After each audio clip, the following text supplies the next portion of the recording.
Бұйыл Ақтабан шұбырынды алқакөл сылама тарихи оқиғасына 300 жыл толып отыр. Қазақ жерінің, қазақ елінің ең сұрапыл қасіреті Ақтабан шұбырынды алқакөл сылама оқиғасы.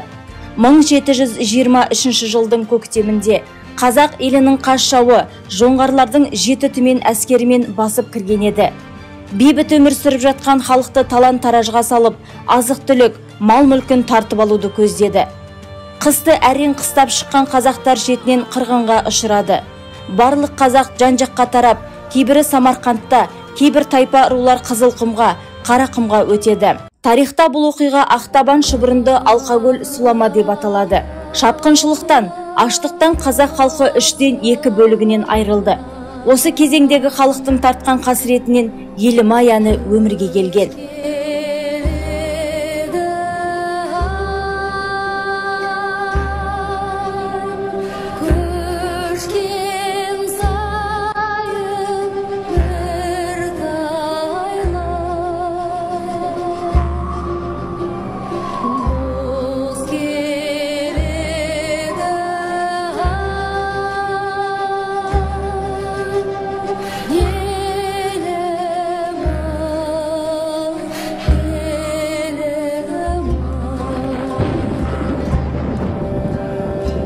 Ақтабан шұбырынды алқакөл сылама шырғалаңы мен аласапыраны қазақтардың еркіндік пен ерлік рухын шыңдады.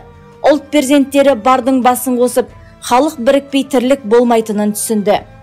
Бөгенбай, Қабанбай, Саурық, Жәнібек, Абылай, Әбілқайыр бастаған қалың ел жоңғарлыға қарсы майдан ашып, Бұланты мен Бөленті өзендерінің жағасында, Аңырақай даласында ұлы жеңіске жетті.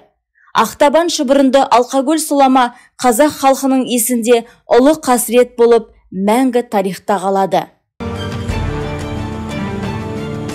Ей Алаштың ерке баласы, азап пен қайғыға толы, зобалаң ашаршылықтан қазақтың көбі қырылып қалды. Қазақтың кең сахарасында аштықтан босып көшкен халық, сенің ата-баба, бауырларың.